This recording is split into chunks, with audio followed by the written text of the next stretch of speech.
This is as close to hell as I ever want to get. Lorraine Warren, The Amityville Horror.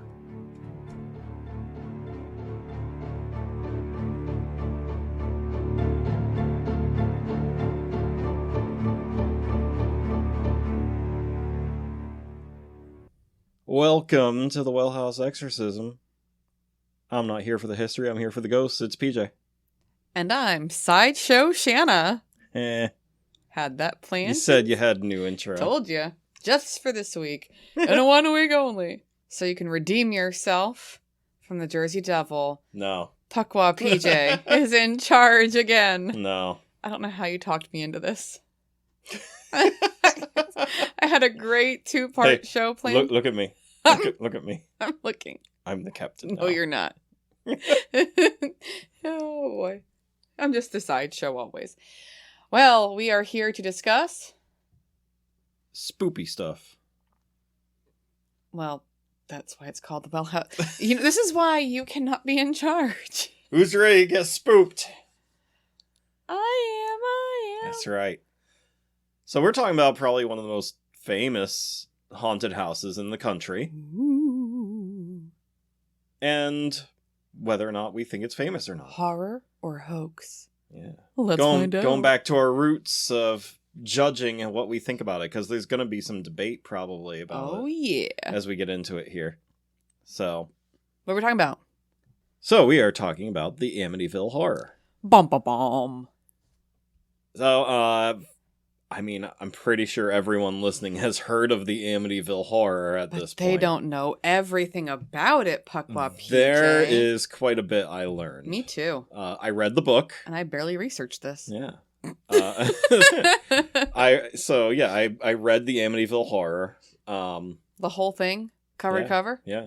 I didn't. That's good. No, you're in charge. I want to be surprised. And I wanted to watch the original movie, because that's supposed to be, pretty accurate. But, well, let's have movie night. Yeah. Make some popcorn. That's right. Relax. It's so hard to watch movies when you have 3 children who are all going, I want to watch this on TV. And then when they finally go to bed, you're too exhausted to watch a movie. I know. Every parent out there understands. Yep. So anyway, you ready? Yes. All right, well, let's do it. I want to discuss my references. I know you have some too, like the book. But I did my research, including Wikipedia. But my references are Amityville Horror or Hoax by ABC News.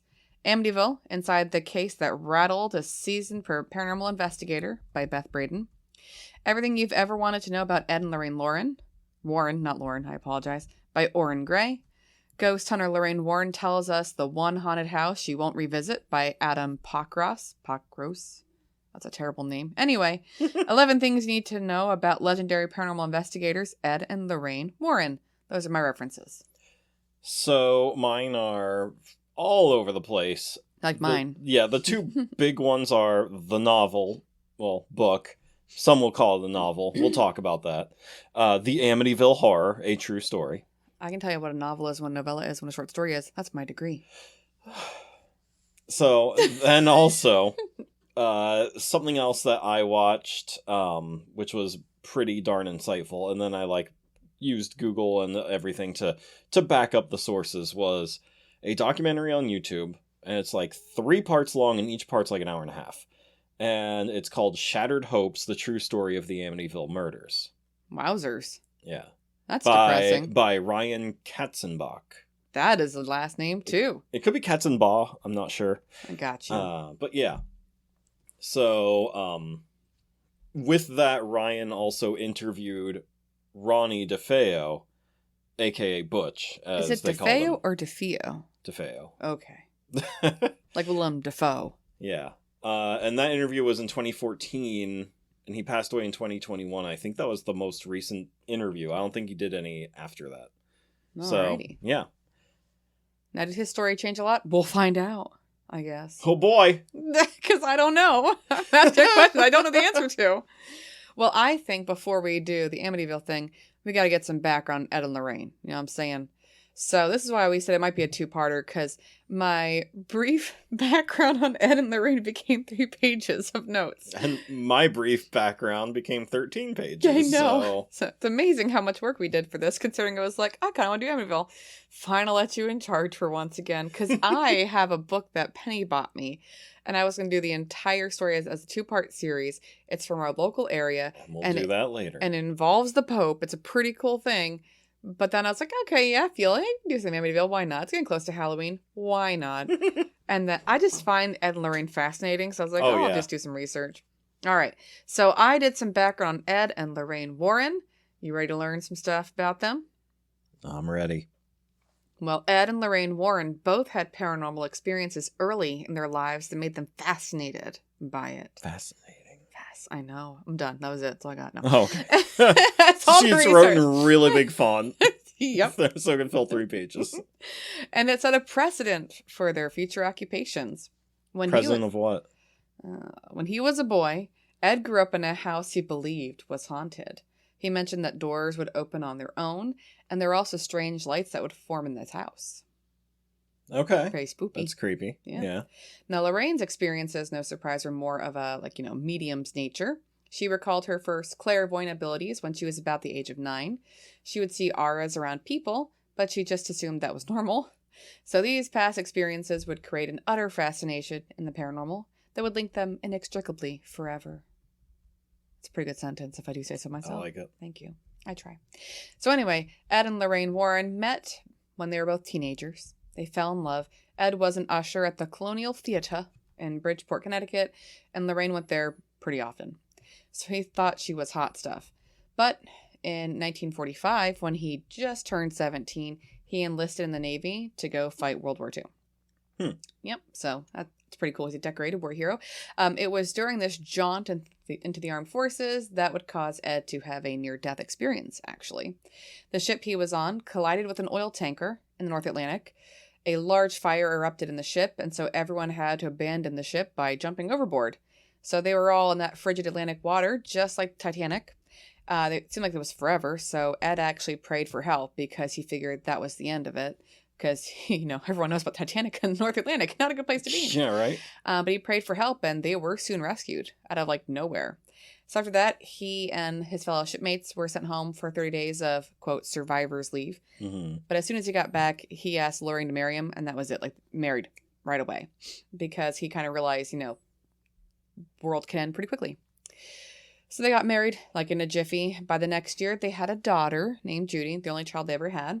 But fun fact, she was born January 11th, 1946. Everyone gets close to my birthday, but they just don't get it on the birthday. I'm a little offended. Just wait till we get to your birthday in here. Yes. Is it a fun fact? Oh my. It's a fact. Okay. Well, I have a fun fact. Ed and Lorraine were both devout Roman Catholics, so just like us. Ed was eventually recognized as the only Catholic lay expert on demonology. Their faith included inherent beliefs, of course, in supernatural and demonic worlds, just like us. So it's no surprise that their faith then played a large role in their research, their investigations, and, of course, exorcisms, because they believed that priests should do exorcisms. Ed's background actually was in the fine arts. He was a painter. So he seemed like in the Conjure movies, fixing cars and stuff. But he was actually a painter by trade. Yeah, because Lorraine's the painter in the movies. Which is weird, She paints a lot. Mm-hmm. No, he's a beautiful No, it is him. He paints the nun. He does? Yeah. Oof. Well, yeah. See, I didn't see that So he is a painter. Well, no, I never saw, but in the first Conjuring, he's painting. Oh, is he? And Okay. he paints the nun. Listen, I'm just looking at him because he's hot in the movie. Anyway, I love you. So that was actually interesting because they would use his painting as a ruse to gain access to the houses they want to investigate. So he would go to the house and paint it, and he would just sit out be a little painter. And then once he finished Putting happy little trees all over the place. Pretty much. And then he'd give the painting to Lorraine. Then Lorraine will go up to the front steps, because she's cuter than he is. And she'd knock on the door. And she'd talk to the people owning the house. And she'd say, look, my husband painted this. He's wondering if you wanted it. And that would kind of get her foot in the door. So she'd go in the house. And they would talk for a little while. And she would find out about, the property. And then, of course, any possible hauntings. And from there, they would investigate. So that's actually how their career began. Was Yeah, by him using his painting as a ruse to get into houses. So I'm not sure how I go about that. But anyway, so that was in 1946 and on. By 1952, they actually created the New England Society for Psychic Research, or everyone just calls it NESPR. Jesper. So according to the website, NESPR uses a variety of individuals, including medical doctors, researchers, police officers, nurses, college students, and members of the clergy for investigations. So they're very thorough. Mm-hmm. Because the one thing that they show a little bit in the movies, but I appreciate, is the Warrens always try to debunk hauntings before they would just claim they were haunted. Yeah. So they would walk through the house, they'd find like pipes and try to like say, well, if this is rattling here, it's going to make this noise over here. So it's going to sound like a haunting or like, whatever, but it's not. So they would really like look for like normal issues and logical problems to debunk before they would decide if it was haunted. Yeah, you see that in the second movie too, where there's like, all right, we're out, like you guys faking it, we're gone, see ya. Yep. But yeah, Ed would personally look over the entire house and he would rule everything out. So shout out for that. But they, there's questionability of like them like lying about hauntings too. So yeah. But anyway, according to different sources, they actually investigated over 10,000 cases of hauntings, demonic possessions, and like haunted objects. 10,000. It's nuts. I feel kind of lazy. And Warner Brothers owns all those rights. I know. But, of course, as they became more well-known, critics, of course, started to raise the flag about their fake abilities. And because, actually, there's a society up north that's like the Skeptic Society to make fun of NESPR, I feel, when I was doing my research. But Lorraine was so incredibly disturbed that they were like saying she was fake that she actually like underwent scientific testing to prove that she had clairvoyant abilities. So that, like, to me... That's gutsy. Yeah, right. So that's something I learned in my research. So a team of scientists at UCLA actually examined her and put her through a series of tests. At the end of it, like, it was an extensive study. They did, in fact, determine that she was, quote, a light trance medium. So she wasn't faking her medium abilities, according to science. I mean, I do believe that some people are blessed and have talents. So... But then you see way too often on TV people who, misuse... or misuse it or just fake it completely. Sylvia Brown. Or, Miss Cleo. Miss Cleo. Oh my gosh, I forgot about that. But, like, you see, like, 28 Days Haunted, and I'm like, okay, are they real? Because, again, I was gripped to that, and of course that connects to the Warrens. It's entertaining, that's for sure. I want to believe it's real, though, because it was just so good. But when you're standing over the wrong gravestone... I want to go back and watch that. Talking to a dead girl. I don't know if I believe your video, all right?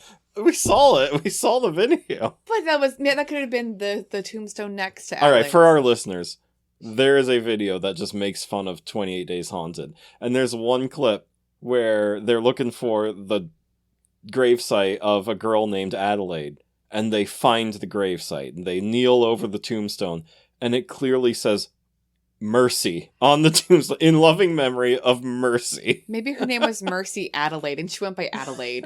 Jeez, no, I know. It was really good. Anyway, so back to the Warrens here, because Lorraine, I love her. So anyway, thanks to the media, we know many of the Warrens' most notable cases, and that's when I want to like just give a little background on each of them in case we ever want to do more Warren of these. Stuff. Yes. So the first one of note was actually Annabelle. That was 1968. I kind of did a timeline here to put in context because the movies are out of order. Oh yeah. So in 1968, so 16 years after they had created NESPR, the Warrens investigated the story of two roommates who believed their Raggedy Ann doll was possessed. And that's when the movie gets wrong. It was a Raggedy Ann doll. It makes me so angry when you see that like creepy doll. Well, I get that it adds an ambience, but Raggedy Ann dolls are creepy anyway. So anyway, the Warrens ended up taking the doll and putting it behind glass in their occult museum. The next notable case was that of the Perrin family. That was 1971, and that was the first movie. So they found themselves at the Rhode Island home of the Perrins. They claimed the house was haunted by a witch by the name of Bathsheba Sherman. This became the first Conjuring movie, as mentioned, of which Lorraine actually was a consultant, and she had a cameo in the movie. But if you watch the credits, they actually say that she was a consultant in the movie. Huh. Yep. The next major case was Amityville, which we're discussing tonight, so I'm going to skip over that. After that, the Enfield Poltergeist took place. Which was Conjuring 2. Yep, 1977. The family in this North London suburb called Enfield claimed that they were haunted by a poltergeist. I just like saying it that way because the way it's spelled, but it's poltergeist. Anyway, I just say it that way when I'm typing it, or else I'll spell it wrong. So yes. Poltergeist. Anyway, most people believe that these were just children looking for attention, and they couldn't get their story straight, and they freaking it. But anyway, it is interesting to note for this that while the Warrens claimed to be a major part of it, and they were trying to save the children, most others stated that they showed up at the house, but they weren't even allowed entrance into the house, so they had no part in the Enfield poltergeist event at all. Yeah, so that kind of makes me want to. I don't know, because like the Warrens are notably recognized as people who go in and claim fake things are real. Yeah. But then to not let in the biggest paranormal researchers in the world also kind of makes you think that they're trying to cover something up. And if you look at pictures of the children, quote, levitating, it's that they're jumping. They're jumping on the bed. They're jumping on their beds. Yeah, I agree. Anyway, so following this was the famous story of Arne Johnson, which, of course, was also a conjuring. The third one. Yep. This is the 1981 story of when he killed his landlord, and he believed he was possessed by the demon who had previously possessed his fiance's younger brother, which is a lot to put in a sentence, but it's true. But for crime junkies, it's the famous "the devil made me do it" case. That was my next sentence. I stole it. This became the now famous Conjuring movie, "The Devil Made Me Do It." My gosh, am I psychic? No, but Lorraine Warren was. Anyway. I'm feeling something. I think it's frustration. Maybe some annoyance. It's coming from in front of me. Anyway, it also became famous because he pleaded not guilty by reason of demonic possession. He did not win. Obviously, he was sentenced because he's found guilty. But he tried. He tried. Now, in 1986... Was he sentenced for a period of time? Ed and Lorraine found themselves at the Snedeker house, which, if you're from Pennsylvania, I think of Joe Snedeker from Newswatch 16. I wonder if they're related. But anyway, 1986, we weren't even born yet. It was a former funeral home, and they proclaimed that, Ed and Lorraine proclaimed that it was infested with demons. Now, the entire story of the Snedeker house seems to be a hoax, as no one in the family could actually keep their story straight. And so when you read up on that, with the multiple sources, they said the family was heavily involved in drugs and alcohol, so nothing was provable. The stories kept changing. So they're not saying there weren't demons, but they're like, there ain't demons.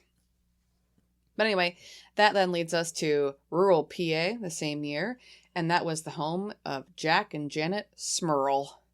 I love the name. It's close to Smurf. I've definitely heard of this. Yeah, well, it's from our area, yeah. So the family believed the house was suffering from general haunting problems because they mentioned like some sounds were happening and smells, seeing apparitions, that kind of stuff. Ed and Lorraine claimed that it was much worse than that. They said the house was home to 4 spirits and also a demon. Oh boy. Yes, they believe the demon had even sexually assaulted Jack and Janet.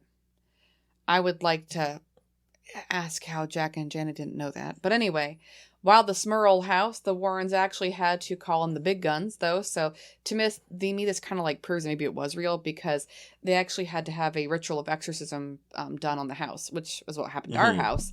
So, but here's a fun side note. The cardinal they called was Cardinal Ratzinger, and he would become future Pope Benedict the 16th. Huh. Right? So that's kind of cool. So that's the final like major case that they had.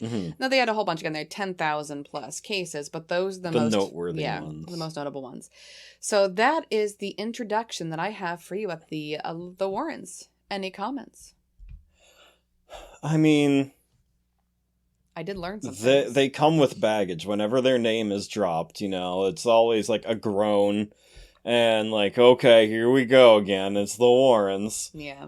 We've done it in this show. It's not as bad as Zach Bergen's, though. Like, but what's kind of cool is they've been like on a lot of different TV shows before they passed away. They were like on a whole bunch of things. Now, of course, she was helpful in making the Conjuring movies, too. So I thought that was kind of cool.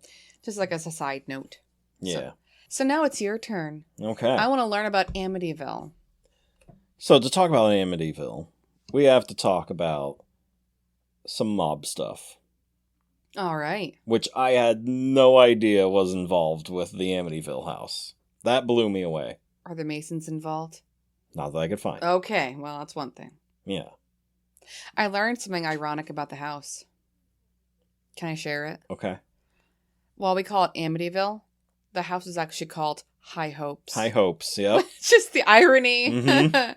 Yeah, so it starts with the DeFeo family. Okay, well, that sounds mobby already. So the DeFeo family, they worked, the grandfather of the DeFeos got a job working at a Buick dealership that was his wife's father's or something like that. It is his wife's family's, and he became service manager there, and then it just kind of became the DeFeo Buick dealership. All right. And with that, Were the cars the front for mob boss stuff? probably. All right. I didn't I didn't I dig imagine too there's, like, much into the drugs mob hidden in stuff. the Buick cars, but I didn't dig too much into it, but it does play into it, so I definitely have to talk about it. Okay. Once he got his new job as service manager of the place, they bought this ginormous house on Ocean Avenue, and it was called, and they named it High Hopes. I know, right? That song just sounds a whole lot different after this.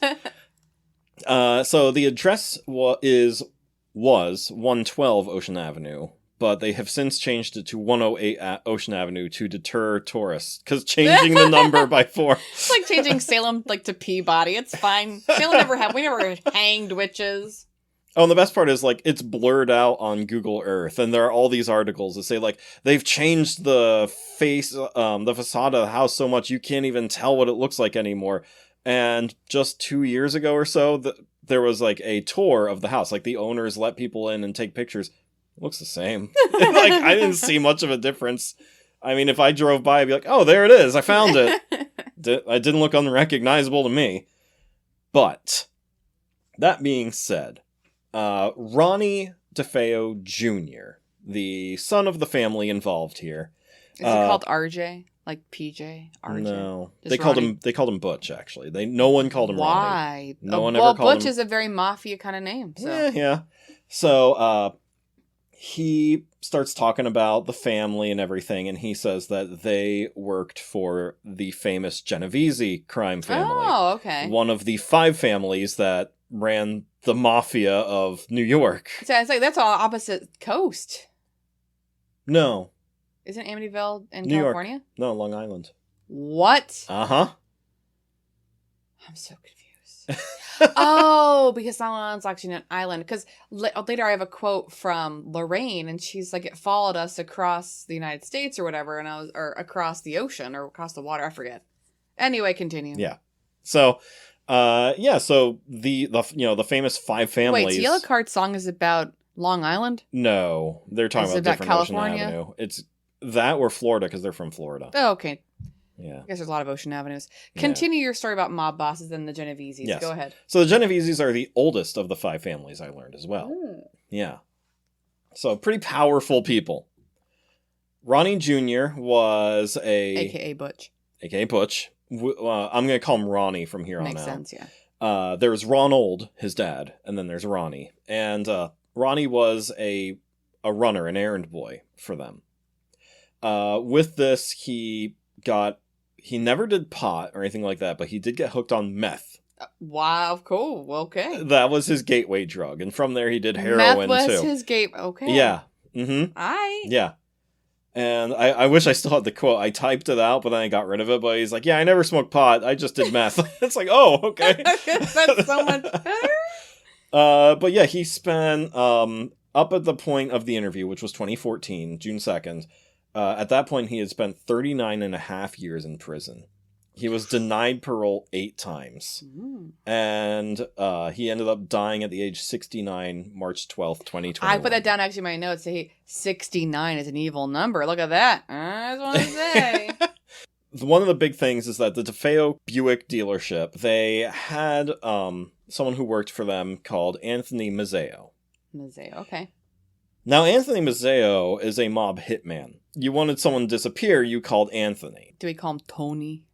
Tony. So, yeah, he worked with the family. Ronnie's great uncle, especially Pete DeFeo, he was a capo in the Genovese family, so he was a captain Oh, in great. the family there. He was high up, and he often had to like run into precincts to pay off dirty cops. So he knew a lot of them by name, and he found out that at some point, he never said why, but Ronnie found out there was a hit on him. Oh. Yeah. Oh, my. And oh, my gosh. Surprise. And he knows that, like, Anthony Mazzeo was probably going to be the one to do it. Tony. So he had to go in hiding, which was just parking his car in the garage and staying in his house for 3 days. But no one could find him. So good at hiding. The worst mob ever. Now, I have to preface this by saying this interview bounced all over the place. So it was very hard to, like, make heads or tails of what the heck this guy was saying half the time. So then he's talking about how Anthony Mazzeo, he was a friend of the family for up until 4 years prior. Okay. Then no contact. They stopped talking with him. Like, he used to talk with the DeFeos all the time. Mm-hmm. But then he told Ronald that Ronnie was a troublemaker and that Ronnie was no good. We just can't kill him because he hides too well. Yes. That Ronnie was no good and all that. And Ronald's like, I don't want to hear this crap about my kid. We're never talking to you again. Like, get out of my face. And so Anthony is out of the picture. No longer a family friend. Goodbye, Tony. And for 4 years, they never heard from him. Ronnie believes that the hit was placed on him because he was telling his family that Anthony was stealing parts from the car dealership. From the Buicks. Yeah. See? And he said, I swear to you, he has enough parts by now to just build his own car. He's like, I swear it up and down. Like, you need to search his property because he has it. And so Ronnie was convinced there's a hit out on him because he did this to Anthony and all that went down. The big thing is that Ronald was an abusive father. He was terrible to his children and to the wife, to one point where his sister chased him around the dining room with a knife. That's fine. Yeah. And Ronnie's just like, he let her chase him around. He would have just taken the knife from her. And it's like, oh my gosh, okay. Everything's fine. Yeah, so with this, he decides that he's going to, like, talk to his sister about it and say, like, hey, what's going on here? Mm-hmm. Like, what do we do? And she wanted We can't have someone chasing us with knives, you know? Mm-hmm. It's not good for the family. Yep. She wanted to get out in the worst way. And especially to go to Florida. Of course. Ronald thought it was because she was going to, like, stay with some boy. She's like, no, I just want to get out of this house. I want to go to a different Ocean Avenue. That's going to be a song later. That's right. So Ronnie talks to her about and teaches her how to shoot his lever action rifle. Okay. In the basement. And it doesn't raise eyebrows. No, it's fine. You know, or reduce anyone's hearing. So, you know, but that's what he says in his interview. Can we trust him? He's a credible source, right? Because, like, if I were shooting a gun down here in the basement, it would sound loud. Yeah. Just loud. Even if you do it outside, it hurts. If you don't have protection on, shooting a gun without protection, yikes, it hurts. Yeah. I've done it. We all have. It's, not fun. Well, not all of us, but all of us at this table. Just two of us. Just two of us. Anyway. Is it? Wait, I'm feeling something. No, you're not feeling something other than me being annoyed. We had the house exercise. It's fine. Anyway, continue. So, now that we're shooting guns in the basement, everything's fine. Mm-hmm. So he decides that, like they're gonna, he's gonna help her just get out of the house. And he tells her to, like, go out, smoke some pot, calm down. Don't do meth. I tried that. It's a bad idea. And it's a gateway drug. And the day of, she runs upstairs and grabs a .38 rifle. Loads it with all 7 rounds. And she comes downstairs to Ronnie and says she's going to kill him while he slept. Cheapers. Ronnie said, he's like, I never killed no one before, so go for it. And so they start drinking to, like, kind of get the edge off. And he takes the lever action rifle from her, and he cocks it, and a round pops out. And he's like, oh my god, this is loaded, okay. So he puts the round back in, so it's fully loaded again. And he's like, okay, I'm ready. He didn't realize that she had a gun also. They're in the mob. Why wouldn't they have a bajillion guns? Anyway. Just wait for that. So that night, they go upstairs, and they start in the master bedroom. Okay. He is... Well, I'll get to that later. Hold on. No, I'm not going to say that part yet. Ooh. So they go upstairs, and both parents are sleeping on their stomachs. Ronnie claims that he begins to yell obscenities at his father and start calling him terrible things and all, he's good for nothing, blah, blah, blah. And She's sleeping. His dad starts to get up, and boom, he shoots him. Okay. And then, as he's falling back onto the bed... They were just asleep the whole time, but... Okay. Yeah. And then as he's falling back onto the bed, boom, he shoots him again. And the mom is sleeping the whole time while he's yelling at his dad? At this point, his mom sits up and says, Ronnie, which surprises him because no one calls him Ronnie. Everyone calls him Butch. And then all of a sudden he hears, boom. And he's like, did I just pull the trigger again? And he turns, and there's a sister holding a gun that he didn't know she had. And he's like, oh, I didn't know the plan was to kill her too. And then he said, before he knew it, they're just, taken over by something, and they just go room to room and take everyone out. See, I'm already learning stuff, because I thought it was just him by himself killing everybody. I didn't realize there was someone else involved. So that's only from the most recent interview. Okay. There's one version where she did the whole thing. It was all her. And then she killed herself in the end. There's one version where she did the whole thing, and he is angry at her for killing everyone and not just the dad, so he shoots her in the head, because she's the only one that had, a head wound. Mm-hmm. And then there's a version where he did it all. And that's the one that most people believe. That's the most plausible of all of the scenarios. The odd thing is that all of them were found on their stomachs. Yeah. No sign of struggle. The neighbors never heard a thing.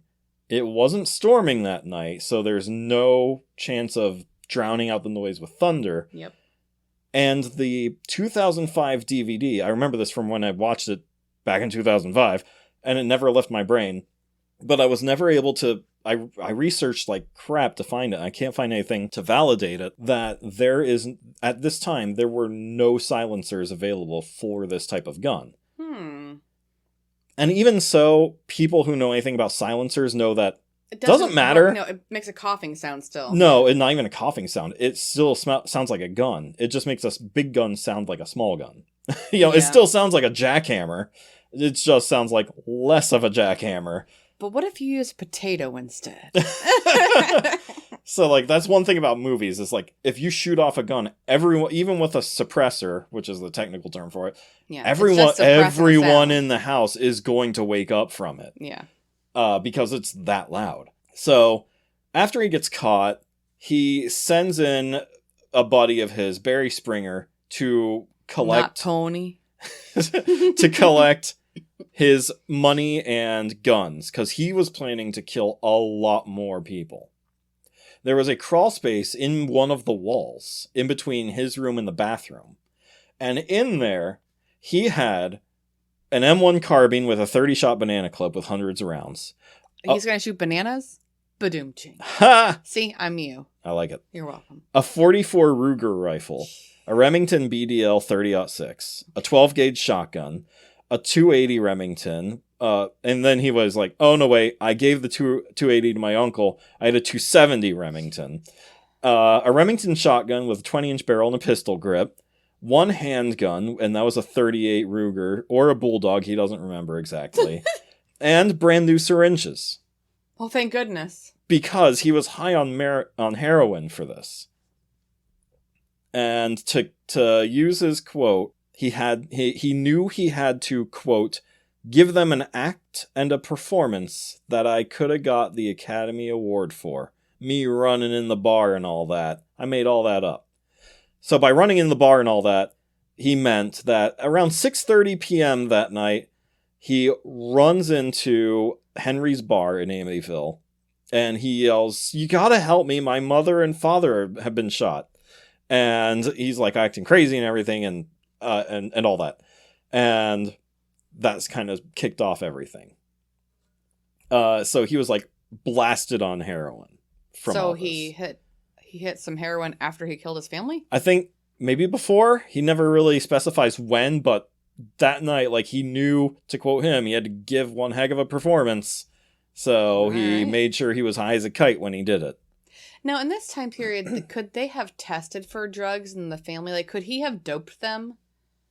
Probably. Because that would make sense as why they were sleeping, and he could have rolled them on their stomachs so he didn't look at their faces as they killed them. Yeah. One of the things that they that they found in a garbage bag, in a garbage can 2 blocks down, was a rag. And there's no explanation of why they took a picture of this rag. And some people think it's a pillowcase because he said he carried the weapons in a pillowcase. But I was like, well, what if the rag was soaked in something? Say, like, chloroform, yeah. Yeah. But in the paranormal world, it's because something was keeping them asleep for him to do this. Okay. 13 months later.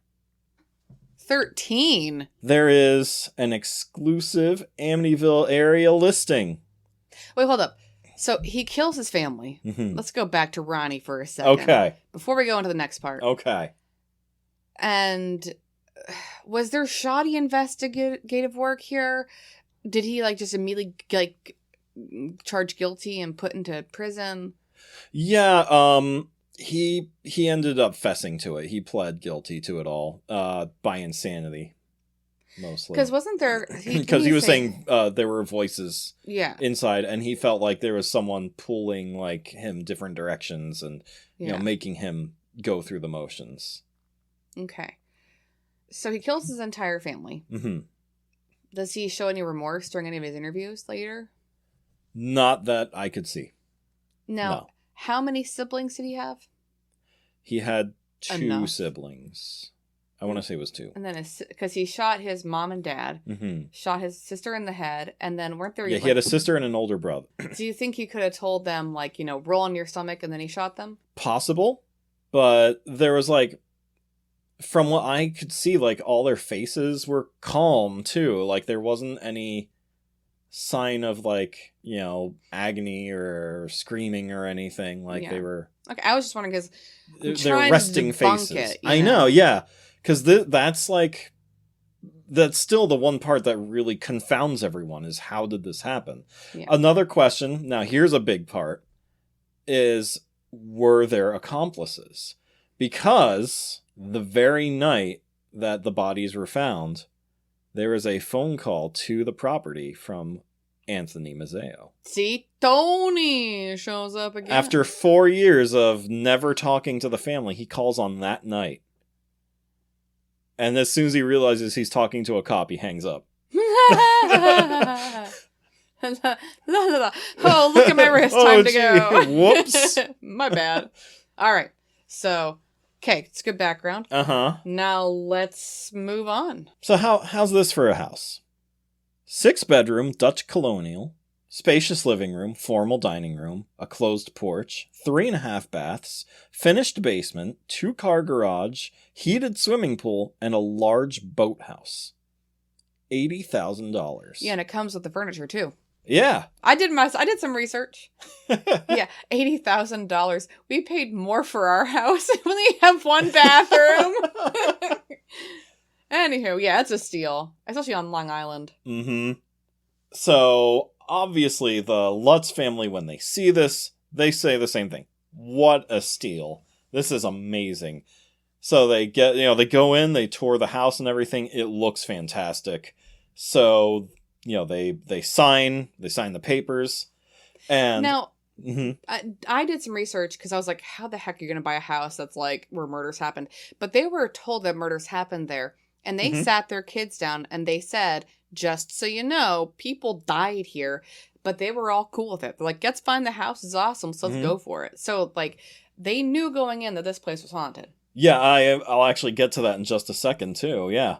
Oh, sorry, not that it was haunted. They knew that it had murders happen. They didn't think it was haunted. Yeah, they knew why it was cheap. Yeah. They knew. So, the Lutzes, who they wed the summer of the same year, they sign the papers, they couldn't wait to move in, they get to the house, the U-Haul's there, and they realize the key is missing. The broker had taken it with her at the signing.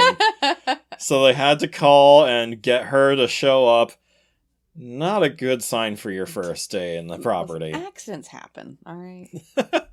So, December 18th is the day we're talking about here. They move into the house. When the door was open, the children led the way, toys in hand. Aww. Followed by Kathy, the mother, directing everyone which way to go and where to put all the boxes. So, this started about 1 o'clock in the afternoon. After about half hour of intense moving of the family and 5 of George's friends, Father Ralph Pecoraro, I'm going to butcher that the whole episode. The book calls him Mancuso. They changed his name. Well, okay, whatever. Yeah. He arrives to bless the house. Mm-hmm. So in addition to being a priest, I saw this in the documentary, and I couldn't find it when I was rewatching it, because it flashes on the screen briefly. He was a counselor, and he was also something else. I'm pretty sure it says psychologist. I couldn't find it anywhere else online, but it was in this documentary. He knew the Lutz family 2 years at this point. Kathy was a Catholic, and so the kids were too from a previous marriage. And on the same day, Pecoraro... I got you, Pecoraro. Just call him Father Ray. Father P. Or Father Ray. It's Ralph, though. Isn't it? No. Pretty sure it's Ralph. Father Ray Pecoraro. I did my research, too. Okay, so the book changed his first name, too. Ralph, yeah. I'll probably be calling him Ralph. So close. This is like Skinwalker Ranch all over again. Don't change the names. We're going to find out who they are anyway. He also had a lunch date with friends in the Amityville area. So he's like, okay, I'll have lunch with you guys, and then I'll go bless the house. After that, 2 birds, 1 stone. So he's there with the friends at lunch, and they're like, so where are you going after this? What's the hurry? And he goes, oh, well, I have a house blessing in Amityville. And they go, well, where in Amityville? He goes, 112 Ocean Avenue. And they go, the DeFeo house? Every time. Every time. And so, the DeFeo house. And he goes, no, these are the Lutzes. Now. They're like, yeah, but don't you remember the murders last year? He goes, no, I don't watch the news, and I don't pick up the newspaper unless there's, something specific I'm looking at here. And so, they tell him about everything that's going there, and they're like, you really shouldn't go. That place is bad news. It's got some bad juju. He's like, I already promised them I'm gonna go, so I gotta go. And if you believe in Jesus, it's supposed to protect you, remember? Yeah. Sorry. So he pulls in to see this gorgeous house. And you've probably seen the Amityville house, listeners, but if you haven't, the side portrait of this house has this curved roof, almost like a hood. And these 2 windows underneath that look like eyes peering out from under the hood, which has this creepy look. And then there's a balcony under that. But from the front, you see it's wide, this really wide house. And it's an interestingly shaped house. Yeah, it's gorgeous though. Love this house. I really do. And so he pulls up in the driveway and he's like, how the heck can they afford a place like this? And he enters and flicks some holy water. One word, Father. Murder. So he walks in, flicks some holy water instantly, as a priest do. Of course, yep. And he's immediately greeted by a masculine voice saying, "Get out," from behind him. He whirls around to discover that he's alone in the room. So he finishes the blessing and starts to leave for dinner. The Lutzes ask him if he can stay, and he's like, "No, sorry, I have my mother. She has dinner waiting for me nearby in a town called Nassau." And he's like, "So I'll be leaving Nassau. I got you." And he's like, "I'll be on my way. Thanks, bye." So on his way out, he asked them if they were aware of whose house this was, and they said, "Well, yeah, that's why it's so cheap." And he's like, "Okay." So good luck. he goes, has dinner with his mom, and he leaves her house around 8 o'clock in the evening. He's not feeling well after, like, all day long, even prior to this. He just had this bad feeling, like something bad was about to happen and everything. Yeah. Yeah, and this anxiety. Maybe he's a bit of a clairvoyant himself. Ooh. Are you feeling anything right now? So I'm feeling interest, intrigue, fascination. So after he leaves the house, he's like, okay, the worst is over, like, but he still feels this way. So then he notices that his car is getting pushed off the road by, like, this invisible force. It's just kind of slowly going off the side of the road here. And then the hood pops open while driving, flings back, hits the windshield, and one of the hinges rips off. So it's just kind of like flapping around on one hinge. As he tries to, like, brake the car to, because he's freaking out, he wants to stop. It stalls out anyways. So he's stranded now in this broken car that stalled out on him. Is awesome. Yeah. Oh, gee, this is so great. Meanwhile, back at the farm, as I say, it's not a farm. At 4 o'clock in the afternoon, so going backwards in time a little bit here, about 3 hours after they start unloading, the Lutzes finish. The last thing George decides to do is something for himself. He hooks up a stereo. He just starts to do it when the dog Harry starts howling outside, but it's not like a regular dog howl. Something's wrong. He's in pain. Yeah.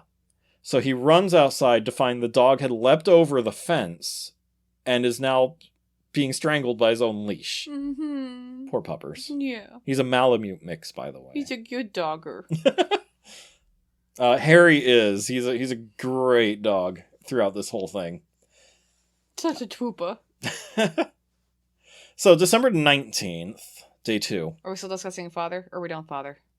I mean, I'll come back to him here and there, but... Do you have any more stories about him? Yes. Oh. Do you want to say something? You can say something. Well, I do. Because during the initial blessing, before he heard the masculine voice, he actually was slapped by an unseen force in the sewing room. That's later. He came back. And it's not in the sewing room. My research said the sewing room. That's from the movie. Well, then my research is wrong. This person did shoddy research work, and I picked it up. All right, well, you continue, sir. Mm-hmm. I'll just sit here and smile. Let's go back to Harry, who's a good dog. Because he did not die from the strangulation, right? He survives the whole way through. See, he doesn't die. We want to just say, no dogs died. In the making of this podcast. So, December 19th, 3:15 in the morning. They haven't even been there 24 hours. Always 3. I found that too. Like, it kept being 3 o'clock in the morning. Yeah, 3:15 repeatedly. Yep. There's a knock on the door. Hello, I'd like to talk to you about your car's extended warranty. No! Get out of here! So George and Kathy ask, who the heck could that be? And then, before they can go downstairs to find out, there's a loud rapping, but not from downstairs. It's to their left. And they turn, and there's nothing, and it stops. Boogie, boogie, boogie. The next morning, he begins complaining about the cold. George, the father, does. And this is a prevalent thing. He just cannot get warm.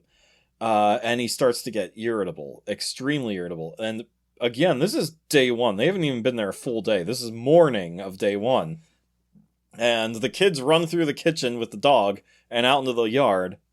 Harry, no! And the kids. And he just looks at Kathy and goes, what's the matter with those two? Can't you tell them to be quiet? And she goes, you're the dad too. And so he slams the table and goes, right!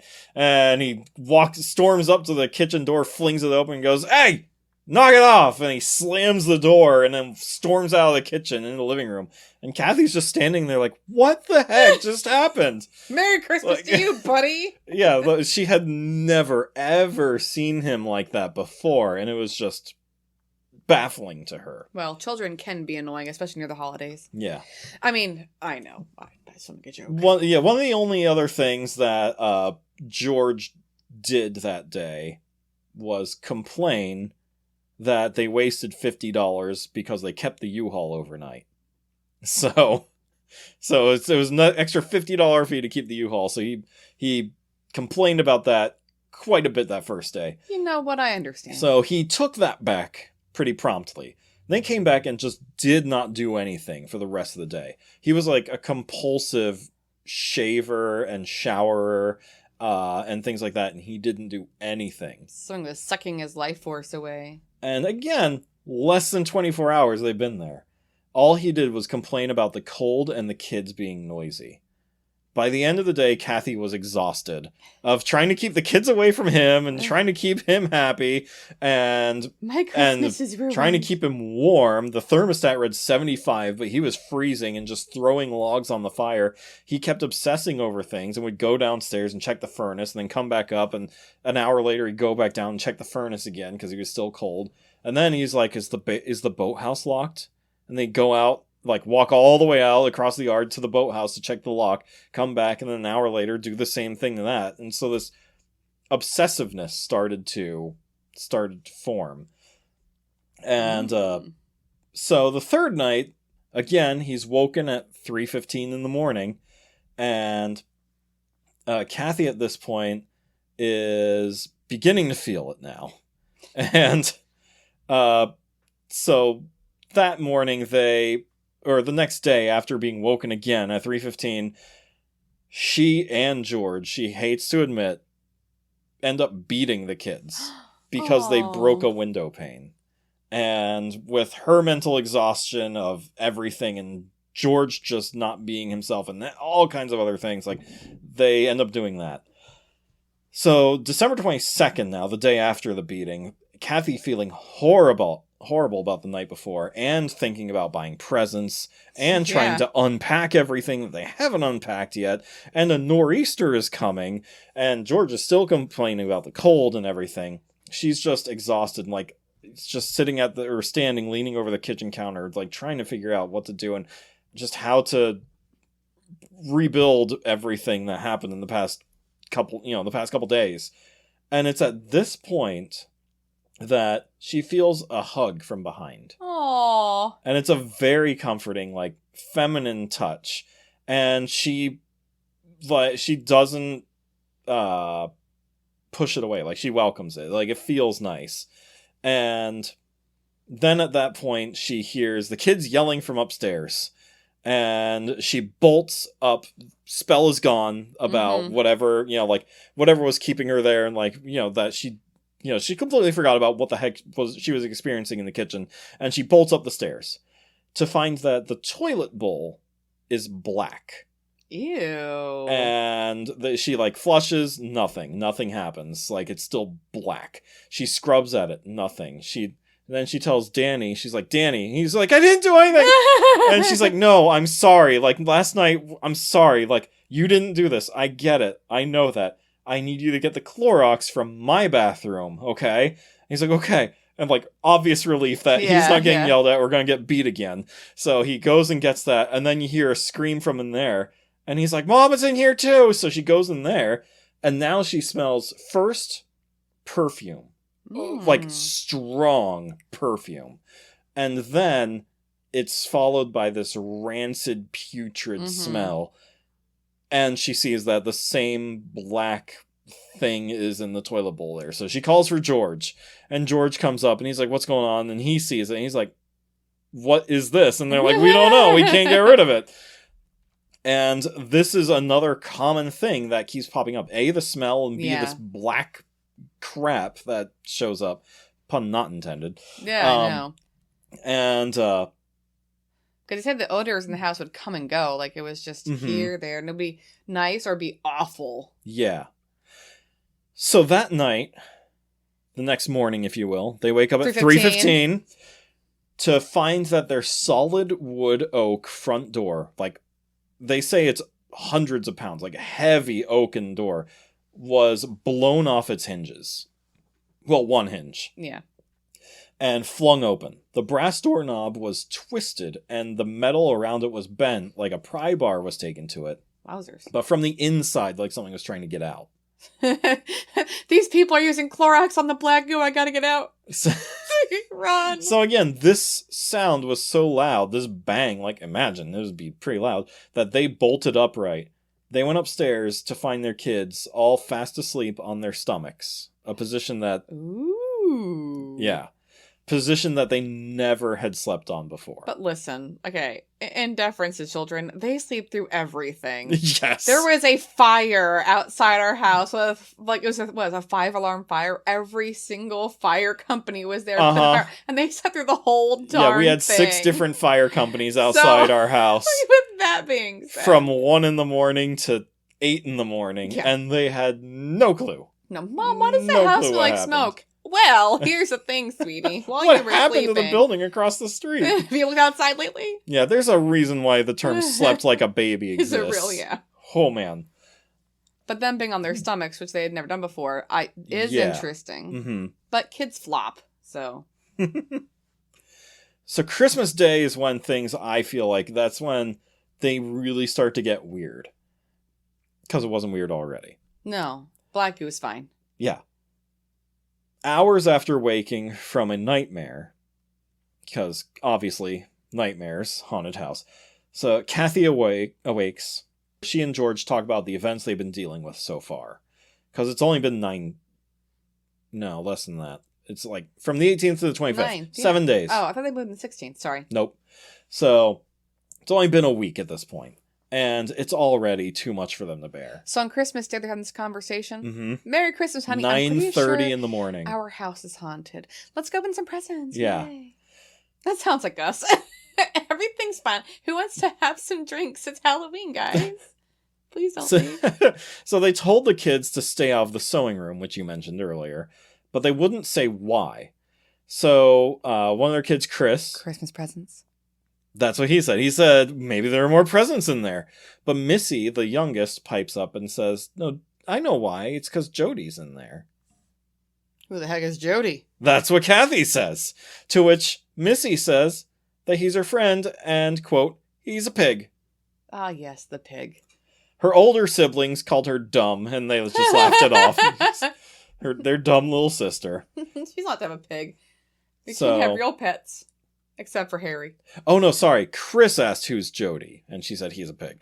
Because that night, Kathy's tucking the kids into bed, and as she's walking into Missy's room, she hears her saying, "Isn't the snow beautiful, Jody?" "Who are you talking to, Missy? An angel?" And Missy looked around at her mother, and then her eyes went back to the corner of the room. She goes, "No, Mama, just Jody." And Kathy turned her head to follow her glance. There's nothing there. And she said, except for like some toys, the new Christmas present. She's like, "Is Jody one of your new dolls?" "No, Jody's a pig. He's my friend, but no." Some pig. Some pig. And nobody can see him but me. So she was startled by to see that the boys were eager to sleep that night as well. After being unnerved by the pig, she's like, "Okay, good night." And goes to see how the boys are. And the boys were not fighting, leaving the playroom or whatever. They're like, "Yeah, we'll go to bed, bye." And so she asked them why, and they said it was warmer in their bedrooms. Oh. And so she checked the playroom to see what the heck they were talking about, and it was freezing in there. Wow. And so she walks into the room, and over to the radiator, she's like, "It's gotta be broken. I'll just open up the valve, turn it on." And it was piping hot. Huh. Yeah. Interesting. Fascinating. That some pig is sucked up all the heat. So, it's now a Saturday morning, and Kathy planned to go to the Amityville supermarket. She wrote orange juice on her pad, and suddenly became aware of a presence in the room. Did she get a nice warm hug again? So, in her current state, yes. With her mind over the eroding situation of her family. And the need for some OJ. Yeah, so this is a quote straight from the book here. The memory of the first touch on her hand, flooded back, and she froze. Suddenly, she looked over her shoulder. She could see the kitchen was empty, but at the same time, she sensed the presence was closer, almost directly behind her chair. Her nostrils caught a sweetish scent of perfume, and she recognized it as the odor that had permeated her bedroom 4 days before. Startled, she could actually feel a body pressing against hers, clasping its arms around her waist. The pressure was light, however, and she realized that, as before, it was a woman's touch, almost reassuring. The unseen presence didn't give her the sense of danger, not at first. But then the sweet smell became heavier. It seemed to swirl in the air, making her dizzy. She started to gag, and then tried to pull away from the grip that tightened as she struggled. Kathy thought she heard a whisper, and she recalled something deep within her warning her not to listen. "No," she shouted, "leave me alone," and she struck out in the empty air, and the embrace tightened, hesitated, and then let go. I said no to the position. So all that remained was the odor of the cheap perfume. She slumped back into the chair. They were mafiosos. It was not cheap perfume, PJ. Jeez. So she slumps back into the chair, and she starts to cry. And then a hand touches her shoulder. Stop it! And she jumps. She goes, "Oh God, not again!" She opens her eyes, and Missy's standing there, calming her by patting her on the arm. "Don't cry, Mama." And then Missy turned her head to look back into the kitchen doorway. Kathy looked too, but there's nothing there. "Jody says you shouldn't cry. He says everything will be all right soon." Thank you, Jody. Yeah, right? So a few days later, Kathy is hanging shelves in a closet under the basement stairs when paneling in the wall gives away, and from the extra weight that she's hanging up with these shelves, and she finds behind it a very small 4-foot by 5-foot room, painted red from top to bottom. Were there any guns in there? No. Darn it. They took them all. So, because this is the room that had the guns, right? Supposedly, one of the friends of the DeFeos said, like, the kids just kept toys in there. Like, it was a little mini playroom. Like, we went in there, like, it was like a little fort inside the house. So, yeah, but, like, that was the room, though, that he had hidden the guns in? They just used it as a playroom? No. No, it's a different area. No, the crawl space that he had everything hidden in was up on the second floor. How many... never mind, they're mafiosos. They probably had people in there, so they could kill people. Never mind, continue. Mm-hmm. Yeah. So, she calls George down to take a look at it, and he's like, "Well, cool, we have a new pantry." No, when... He has, like, no issue with this. Yeah. But as he's turning off the light, he sees a bearded face looking back at him. And he learns later that it's... Ronald? Yeah. Oh, yeah, Ronald's personal space there. It's a he shed. So, meanwhile, during all this, Pecoraro has been fighting his own battle here. Yes. Illness after illness have plagued him. And he's just been having an all-around bad time since visiting this house.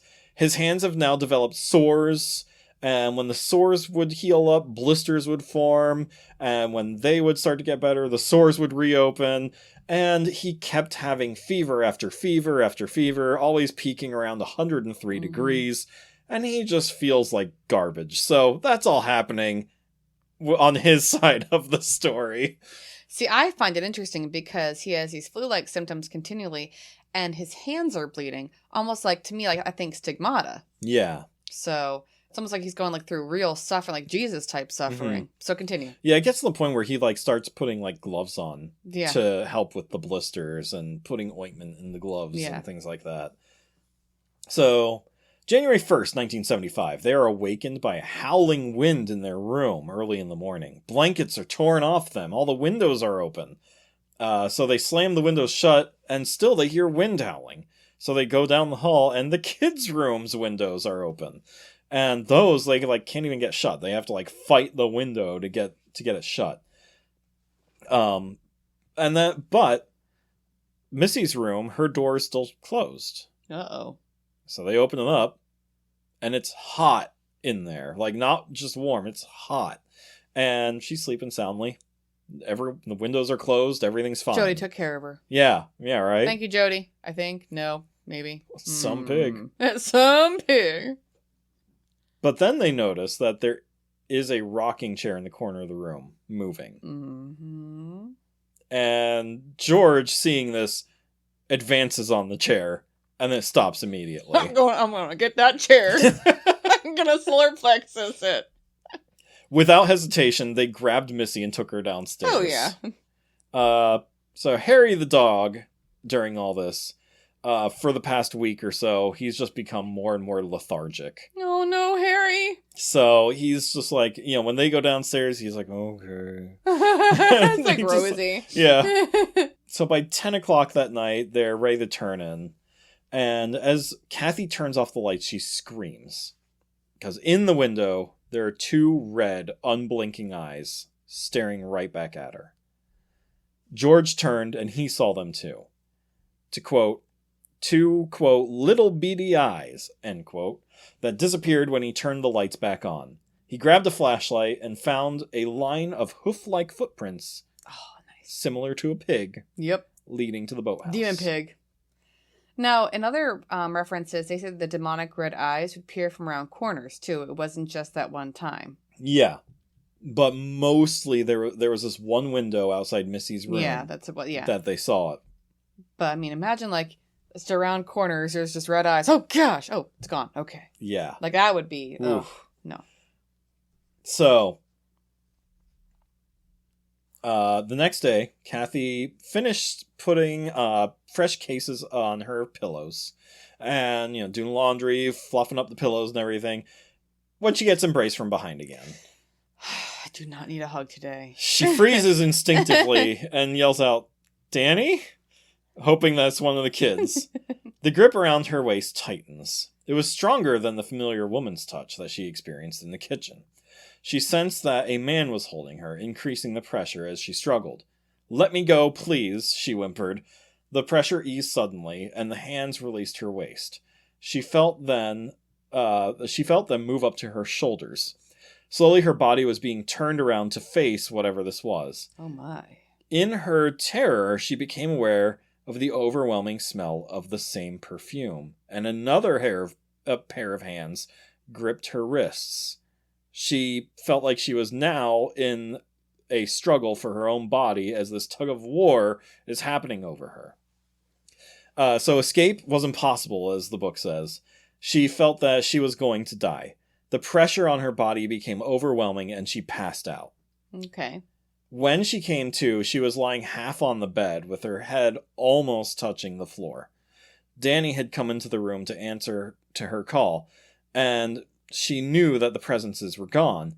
She couldn't have been out for more than a moment because of this, because if she called for Danny and he just showed up, she wasn't out for that long. But she yells, "Call Daddy at his office right now." Fortunately, he does call Daddy. Unfortunately, George doesn't hurry home. Oh no! He stops at the Witch's Brew for some beer and to chat with the bartender. Oh boy. At which point the bartender realizes he's in the DeFeo home and he mentions the Red Room. And he admitted to having a couple nightmares after ever seeing the Red Room. He's like, "Yeah, I've been there a couple times. I saw the Red Rooms and I got nightmares afterwards." What, the bartender said that? Yeah. Okay. He said he had dreams of people killing dogs and pigs for a ritual. Oh, interesting. Yeah. Not Harry. So they call Pecoraro and ask him for a blessing. And no, thank you. As he's on the phone with them, like the static is getting louder and louder, and so and he's like, "Oh, I can't hear you. Sorry." Click. He's like, "Oh, thank God, I don't have to go back." And he was very happy that he had a reason to not go back to that house, because he didn't. And so now, night of January 2nd, George hears a literal marching band downstairs. And he said it was like 50 people. It's the end of the movie. And he said it was like a sizable marching band. And as soon as he ran out to check for the source of it, it immediately stops and chills just go down his spine. Then he hears something behind him. So he runs back to Kathy. She is floating 2 to 3 feet above the bed. He jumps onto the bed and grabs her, and she's stiff as a board. And then... light as a feather? Well, yeah, I mean, she's floating. It's like You might game argue- you're supposed to Might play. argue she's lighter than one. Oh, So he pushes her back onto the board, and as soon as, like, bad, you mean? bed, as soon as he pushes her back down, like, the resistance gives up, and she flops back onto the bed, and she wakes up. And she's on the floor. And she's like, what happened? He goes, oh, you just rolled off the bed. What? Are you serious? Uh-huh. This reminds me of someone goes, oh, I won't tell my wife that there was something black behind her talking. I was trying to avoid any worry. Alright, so the next morning, she slept in late. Well, she was busy floating. By the time 11 a.m. rolls around, George is like, alright, we gotta get Father back on the line here. So they call Pecoraro. Father Ray's like, I'm done. There's no answer. So, it's supposed to be the first day after Christmas break, and also the first day of school for the kids, but school had a heating issue, so no school Oops. today. Yeah, well, welcome to the Northeast. Yeah. Father hears about the missed call that he got, and he's like, well, I don't need to go. They probably And got somebody else. Sure enough, the blisters and sores disappeared from his hands. Because he refused to go back? He learned his lesson, so that curse was lifted from him. So the demon's like, good job. Yeah, like, oh, you got the warning, you got the hint. Okay, like, here's your prize. See, I would say the priest needs to get back in there. A good priest to go, you know what? I gotta go for Jesus. George again, like, it's nighttime. Kathy's still just out of it. She's just kind of been slumped in a chair the whole day. So George tucks in the kids. As he's tucking in Missy, the last words he hears are, good night, Daddy. Good night, Jody. And he's like, what? Then the phone rings. It's Pecoraro. Yay, Father Ray! And so as they start talking, a static fills George's ear, along with several moans.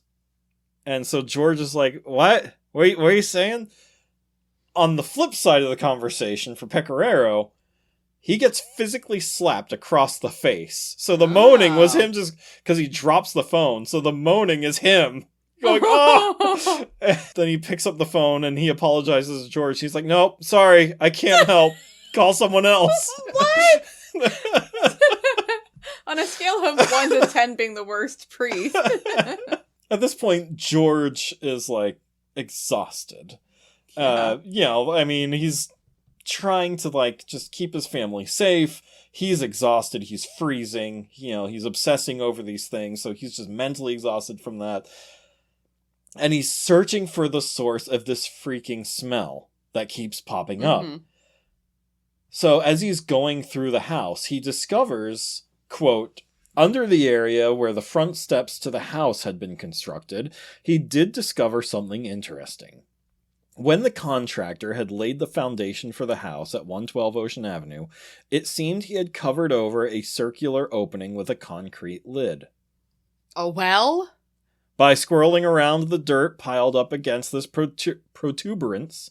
That's a good word. Yes. George accidentally loosened some of the old gravel around the base and heard it fall into water below.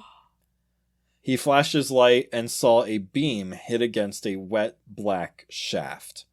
Oh well, he said aloud. That doesn't show up in the blueprints. It must have been left from the old house that was here before. Huh. Well, look at us being similar to Amityville. Dare I say, well. They have to have their own well house exorcism. Joke's on them, we got it first. So chances are one of his co-workers is dating a medium. Chances are. Not a small, but a medium. Okay. He called her Francine because that was her name. Oh, who would have thought? Not large or small, but medium. Yeah, I got you. She then said that what she said after he called her was something that shocked him. She said, quote, I think that your spirits may be coming from a well. Well. Yeah. You can cap it off, but I bet if you do find a well under your house, there's a direct passage to it. And somehow, even if it's a tiny crack, that's all it takes. With that, it can climb out when it wants to. Oh, that's nice. I'm just going to dump some concrete in there. Continue. Yeah, right. Later, Father Pecoraro and George are on the phone again, and he warns them to stay away from mediums and to get out of that house. Pecoraro is reminded not to do this by feeling a tightness in his throat, and his stomach starts to churn, and he feels a fever coming on. Oh, boy. Later, they had Kathy's brother Jimmy and his wife over. They stayed in Missy's room while she slept on a couch for the night. Here's another direct quote from the book. Who got to have Jody? Did Jody snuggle up at the feet of the family, or Well, who gets to keep Jody? Well, Oh, okay. At 3:15 in the morning, Of course. George knew this because he'd been lying awake for quite a while, checking his wrist. He's Just waiting. ready for it, checking his watch, as the book says. It was then that Carrie woke up screaming, "Oh God, not her too," he muttered to himself. George leaped out of bed and ran to Missy's room and snapped on the light. The young couple were huddled together in the bed, Jimmy cradling his sobbing wife. "What's the matter?" George asked. "What's happened?" Carrie pointed to the foot of Missy's bed. "Something was sitting there. It touched my foot." George approached the spot that Carrie had indicated and felt the bed with his hand. It was warm enough, as though someone had been sitting there. I woke up," Carrie continued, "and I could see a little boy. He looked so sick, and he was trying to tell me to help him." She began to cry hysterically. Jimmy shook his wife gently. "Come on, Carrie," he said soothingly. "You were probably having a dream." And "No, Jimmy," Carrie protested. "It wasn't a dream. I saw him. He spoke to me." What did he say, Carrie?" George asked. Carrie's shoulders were still shaking, but gradually she looked up from her husband's cradling arms. George heard a noise behind him and touched him on his shoulder. He jumped and looked around. It was Kathy. Her eyes were misty, as though she too had been crying. "Kathy," Carrie cried. "What did the little boy say?" And Kathy prompted her. "He asked me where Missy and Jody were." You're in the wrong bed. Excuse me, you're in my spot. So the next day they call Father again. After a conversation, he says, "I feel this is bigger than us." And he hears Kathy scream through the receiver, and George says, "I'll be right back." Please hold. Your call is very important to us. George runs up the walls to find a green... He runs up the walls? George runs up the stairs to find that on the walls and dripping from the ceiling is a green slime. Yep. And immediately they start yelling at the kids. Of course. There's like, "Why did you throw Jell-O on the freaking ceiling and That's why walls? I don't make Jell-O. Why would you do this?" And they're like, "We didn't." And so George swipes them off the wall and licks it. No, gross, no. First he sniffs it. Oh, okay. It is odorless and tasteless. And that's when he realized, this isn't Not Jell-O. This is not Jell-O. Ectoplasm. Yeah.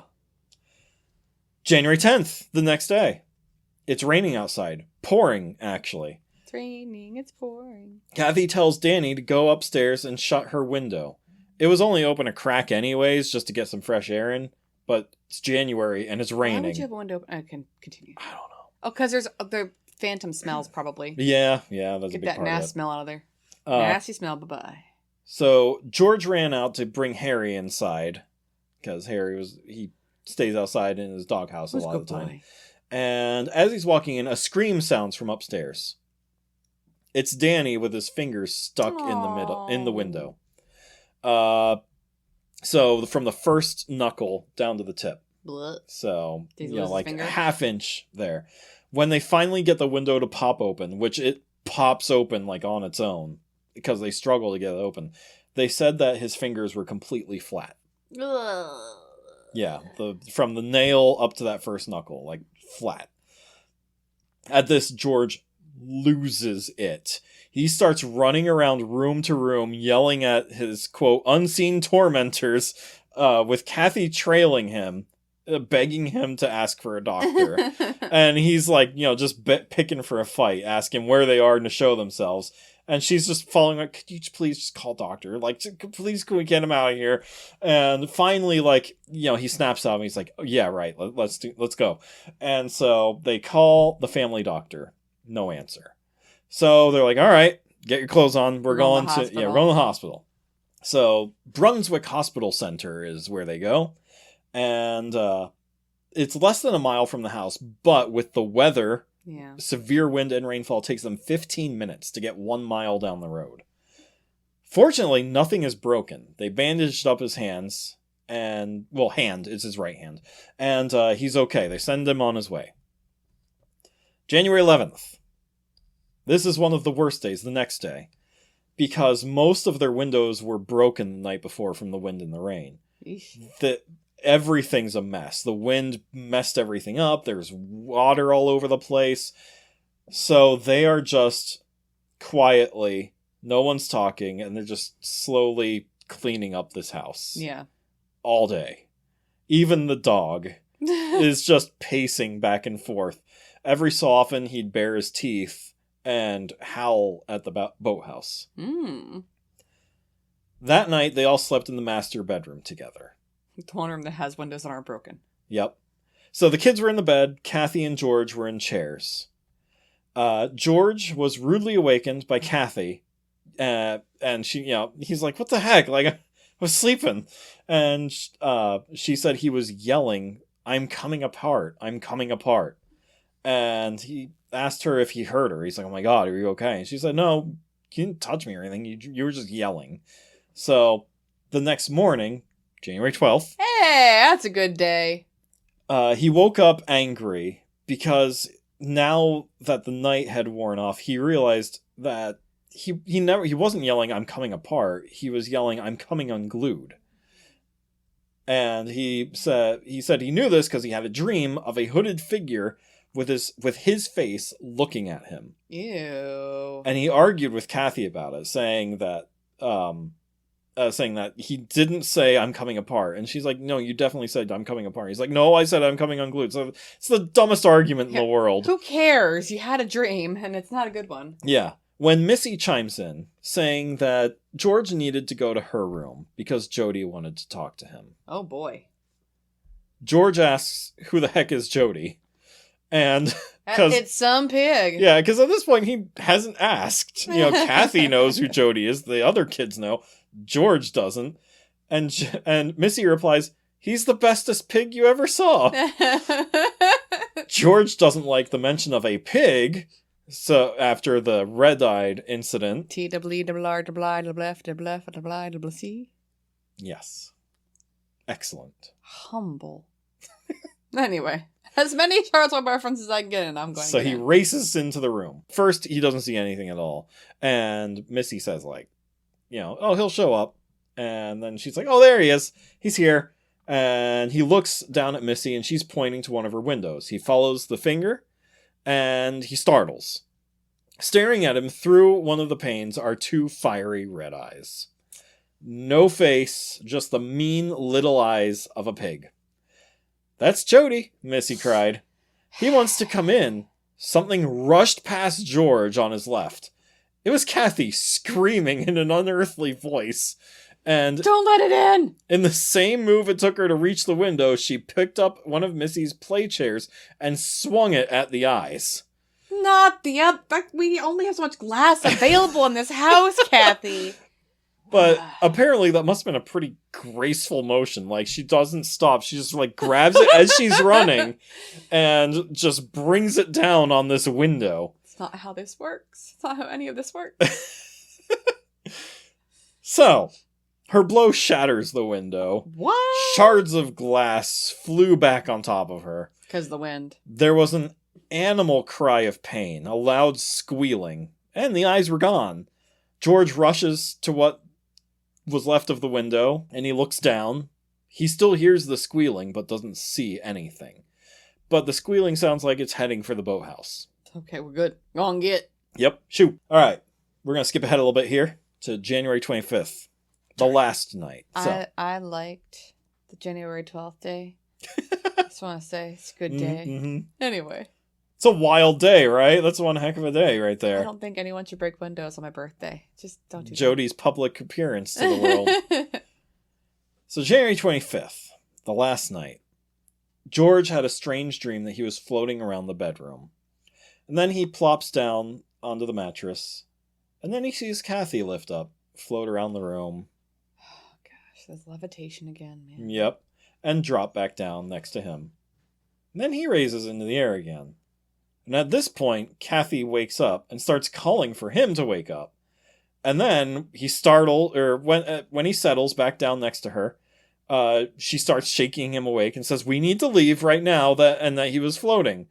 And he's like, "That wasn't a dream? You sure?" And so they all get up and grab the kids and make their way down the stairs and stop. There's a green-black slime snaking its way up the stairs towards them. That's when he knew for sure it wasn't a dream. And so they left and never returned. So, in my research, they also said that the furniture would move randomly throughout the house, and the furniture was actually the DeFeo's furniture that was left over. So that's something that you hadn't mentioned, but like that, I thought that was interesting because like you know those innocuous little things. Like they mentioned there were sounds at first, like the knockings and whatnot. Of course, there's the smells. There's a door opening and closing, like you mentioned too. But again, the furniture moving. Yeah, and it's like, okay, well, it's not even your furniture, so you know. Also, strange welts which up on Kathy's body. Yeah, I was gonna bring that up. Yeah. And so I wonder if that's like from the extreme hugs that she got. Yeah. And they felt like burns. Like if you touched it, it hurt. It hurt, yeah. And then another part of research I found said that she physically transformed into an old lady. Yep. With face, hair, and wrinkles, all of it. Yeah. So like she looked into a mirror and saw an old lady looking back at her. Yeah, that's messed up. But yeah, so leave her 28 days. Mm-hmm. So, do you have anything else in the house? Yes. Because I got some stuff too. Okay. But go ahead. So, February 18th, Marvin Scott from New York's Channel 5 asked to investigate further. He gets permission from the Lutz family, gathers several investigators. Ed and Lorraine Warren were two of them, along with other parapsychologists and clairvoyants. And they all get together for a seance. Immediately, Mary Sorella began to feel ill and had to leave the room. And she said that she was feeling quite threatened and that there was a darkness beneath everything that she couldn't see. So then there was Mrs. Riley, another clairvoyant, who just started gasping for air during it. Ed started to say, "We need to stop this." Yeah. But everyone else was like, "No, we got this." And even Mrs. Riley, from what I gathered, like she was like, "Yeah, we can keep going. Like, I'll just not breathe for a while." Air is overrated. Then Mike Linder, an observer from WNEW FM, said he experienced sudden numbness and cold sensations while they were there. So as some of the people slept upstairs during, like, throughout the whole night, some people were like, "Oh, we're just going to sleep upstairs and see if anything happens to us while we sleep in the house." While this was happening, there was a photographer taking infrared pictures. Now, have you seen this? No. Okay. So he caught an image. And I'm going to show it to you before I describe it, because I want to see what you think about it here. Okay. Yeah. Well, and you mentioned, like, images. Well, while you're putting the picture, my research said that the Warrens investigated the house 5 months after the Lutzes had left. So I'm not sure if it took that long for the K people, the news reporters, to get them all together. But they said they did it 5 months after. And Ed was physically pushed to the ground, and Lorraine felt a deep sense of something demonic in the home. And she was overcome with visions of the DeFeo family's bodies just lying on the floor. Mm-hmm. I'll get to that in a second here. Yeah. Okay, so this is a zoomed-in version. So you're going to notice it. Let me see if I can find the actual one. Well, because the Warren said they also got a picture of a demon child staying in the home's basement. But I couldn't find a picture, like, from that. There was supposed to be a link in the research, and I couldn't. It's not the basement. It was the land. It was the second floor. Right there. So that thing? Oh, yeah. Oh. No. I don't like that. Oh, I'm going to have nightmares. There is There's a zoomed in picture further of the eyes are very bright too. I don't like that. Here's a zoomed in picture. I don't want to zoom. I'm good. I don't want to see it again. I'm good. Please stop. John DeFeo. Oh, no. I don't see the resemblance. I do, but that boy is wearing glasses. I don't want to look at it anymore. So Please stop. It's a picture of a boy peeking out from a bedroom door at the camera, but this boy is wearing glasses, which no one else is wearing glasses. And there were no children, because again, this is a month after everyone moved out. So it was only adult professionals in this building. I'm good. So what was this picture? I don't want to see it anymore, please. But he's not a pig, so it's very confusing. Yeah. So some people think it's the DeFeo boy. I don't think it looks anything like the DeFeo boy. I see it a little bit. You see it? Mm-hmm. So he's been through some things, PJ. He's been living with the pig. Okay, so what else happens? By March, the Lutzes were gone. They moved to California. All of their belongings still in the house. Yeah. The children, especially Danny Lutz, still hold to this day that many of the events that happened in the book are true. Wow, well, that's good. Okay, well, not good for them, but like that's real. So, according to the children, everything you just heard is real. There were some embellishments according to George, but nothing absurdly out there. So, if that's true, like, holy cow, that's insane. Shortly later, Ronnie DeFeo's lawyer, after all the events of this, they moved to California, Ronnie DeFeo's lawyer, Bill Weber, reaches out to them. And because he was going to write a book about Ronnie DeFeo and the DeFeo murders. And then he hears about all this going on. Better story. And he reaches out to them. And over several bottles of wine, they outline what a possible book could look like. I like how they have to drink wine to get through it. So, when the Lutzes learned that he was going to give some of the money to Ronnie DeFeo, though, they backed out of the deal. Yeah. They're like, nope, sorry. And that's when they met Jay Anson, who ended up writing the book. Yeah. And they took everything that they discussed with Bill Weber and they just gave it to Jay. Nice. At which point we get into the debunking of the story. So from here, Ronnie had sold his rights to a book for $850,000. No royalties, just give me $850,000. I'll never have to hear from you again. You'll never have to hear from me again. They signed the paperwork. Boom. He never got a dime of that. Not 1 cent. Good. Which, yeah, deserve it anyway. Right. He murdered people. I have no problem with that. Judge Weinstein, who adjudicated over the DeFeo murders, he said that like a lawyer writing a book about one of his clients is not exactly the best thing to do anyways, and you probably shouldn't be doing that. But when the Lutzes were suing for rights to the book, because Bill Weber is saying like, we made this book and they just gave all my material to Jay Anson and he wrote it, you know? So Bill Weber comes out and says like, it's not real. Over 3 bottles of wine, we came up with all this stuff. The green slime on the walls was an anecdote from when one of them was walking down the stairs with tomato soup and spilled it on the walls. And they're like, oh, we could just change that to green slime and say it's a ghostly thing. And he's like, none of it was real. Like, it was all, like the wooden door, that wasn't real. There are insurance claims for a metal screen door that was blown off one of its hinges and flapping around, and there's a picture of that, but there's no evidence of a wooden door that got blown off its hinges. So he's like, they just took my stuff that I created and gave it to someone else. And so the judge starts asking around about the priest. And now, again, this is something I couldn't find online, so take it with a grain of salt. But the priest denies everything. He says, this is not real. So I looked online. I could not find anything of the priest saying this. So but that it wasn't real? Yeah. Okay. But Ronnie said that the Judge Weinstein mentioned this in like court, I think it was, or something like that.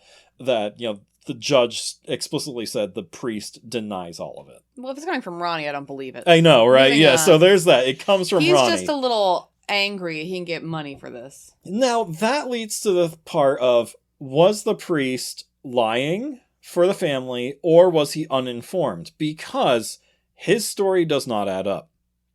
The priest drives a car called the Chevy Vegas.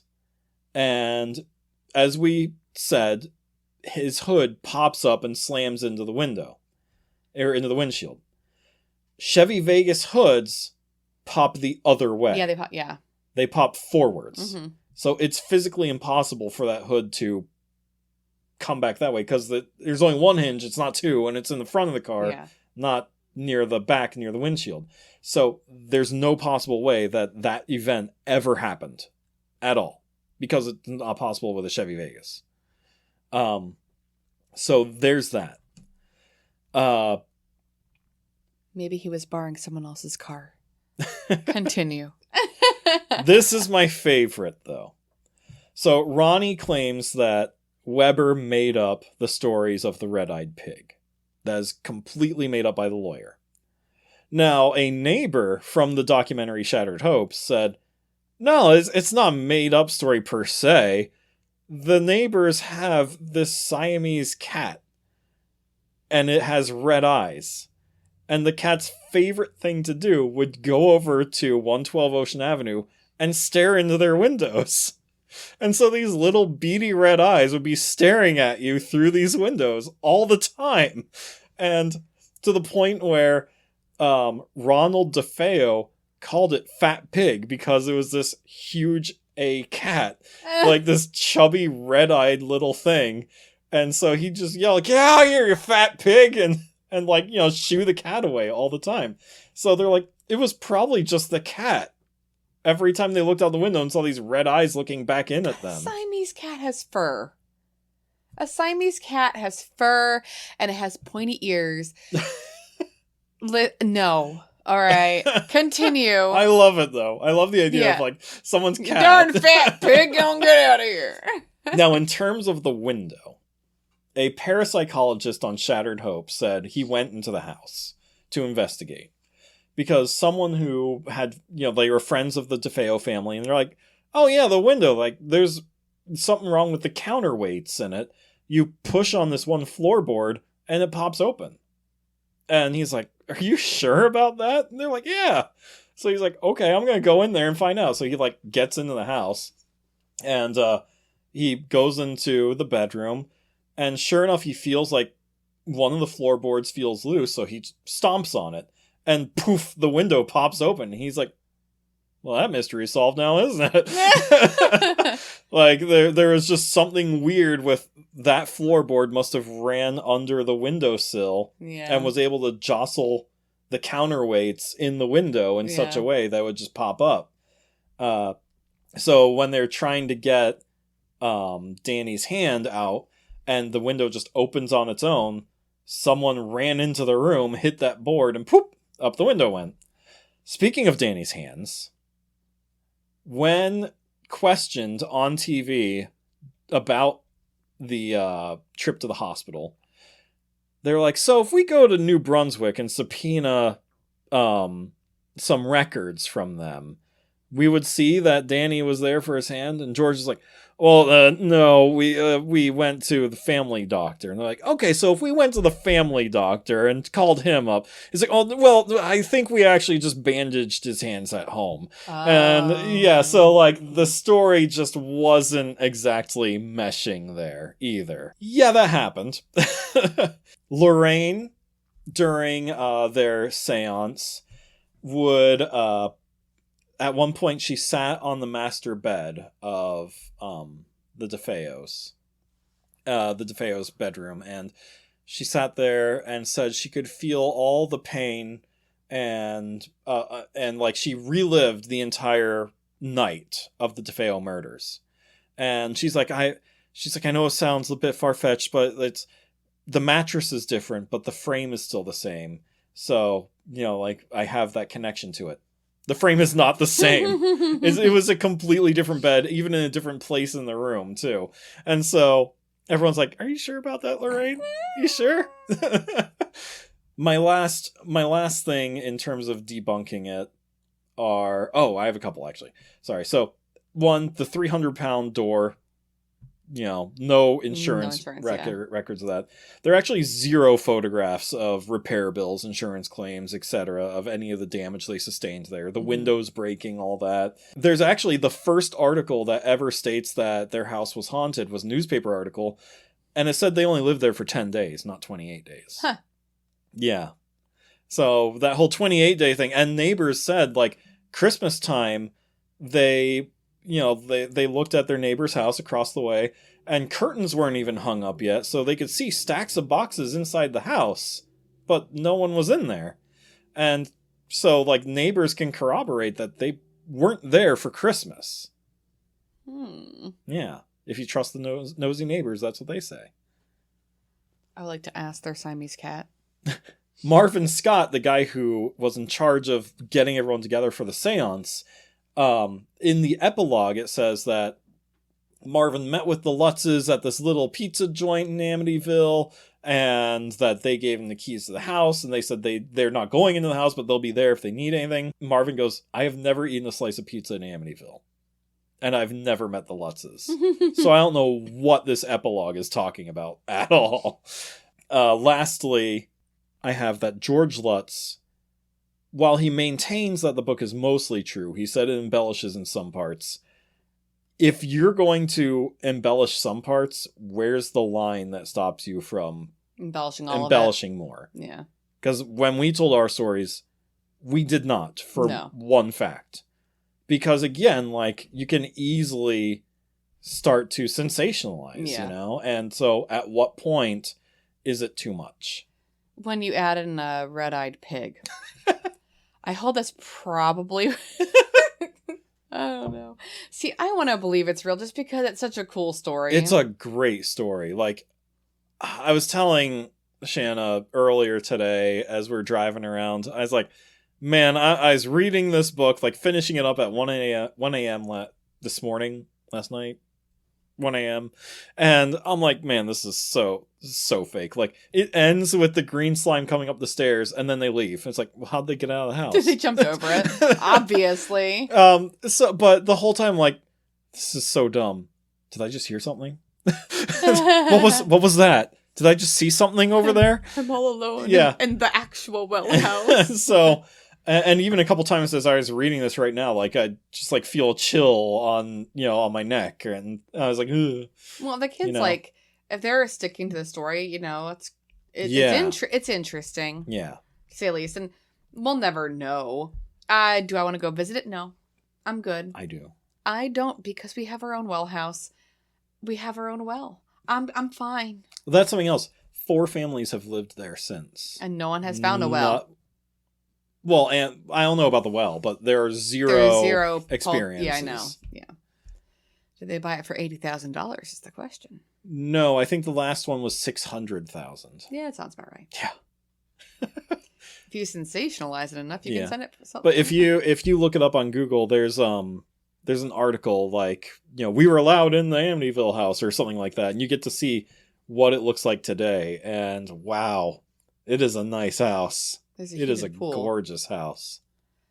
Honestly, a ghost can give me a hug. No, I'm kidding. Don't give me a hug, ghost. But I think Lorraine's comment on it, I think it's interesting for me, to use my favorite adjective, interesting. And I want to believe it's real. I know we debunked, but I want to believe it's real because it's just, it's eerily similar to our house. I didn't realize there was a well until that just now. Mm-hmm. But like, now that we've lived through it, I'm a little more open to people's stories. And, your parents said they never had anything really happen in here. Yeah. You guys did as kids, but they had nothing happen. Yeah. For us and our kids had things happen. Mm-hmm. So maybe they were just a little more attuned to it, and it was only a year after the murders. Yeah. Or it followed some parapsychologists say that, like, it just comes and goes. Like, it can happen for, a year and then just never happen again. Yeah. Like, so there is that theory too, of like, maybe in another couple decades it'll start up again for some unfortunate family. Yeah. I don't know. It probably is fake. I mean, it's a demon pig. That's just ridiculous. But I'm going to say it's real just because I want it to be real. Because it's a cool story. I know. So, no, I think it's you take it with a grain of salt and you believe what you want to believe. And yeah. If we ever find Father Ray and talk to Father Ray, we'll find out. Mm-hmm. But Lorraine Warren, when asked about Amityville. Oh, well, he passed away, so you will never know from him. Well, darn it. Yeah. Well, yet. If I'm a little bit of a medium myself, maybe I could. No. So anyway, Lorraine Warren, to finish this up, she states, Amityville was horrible, honey. It was absolutely horrible. It followed us right straight across the country. I don't even like to talk about it. I will never go in the Amityville house ever again. You don't know how long my career is. That's the only one. Evil. It's the personification of evil. And I think that's telling. Yeah. I don't know. So I want to believe it's real. Mm-hmm. I can't. And if it's not, it's not. It's such a good story either way. Exactly. It's such a great story. It makes for a good movie. Love Yeah, to watch that's a for good sure. movie. I have not seen it, but yeah. I want to. Well, anyway, folks out there, you should message us and tell us what you think about Amityville. We'd love to hear your thoughts on the matter, especially Jackie, Tim, Penny, if you're listening. I know you are. Let us know what you think about Amityville. I'd love to hear your thoughts. Yeah, definitely. It's a hot topic. I've decided. For sure. I've decided it's real. I'm usually on the debunker. It's real. I've decided. See, I'm the other way. Like, I love this story, but I can't. I know it's fake, but I'm going to pretend that it's real because there's a demon pig. Anywho, thank you for redeeming yourself from the Jersey Devil and Papa PJ, and have a good night. Yep. Bye, everyone.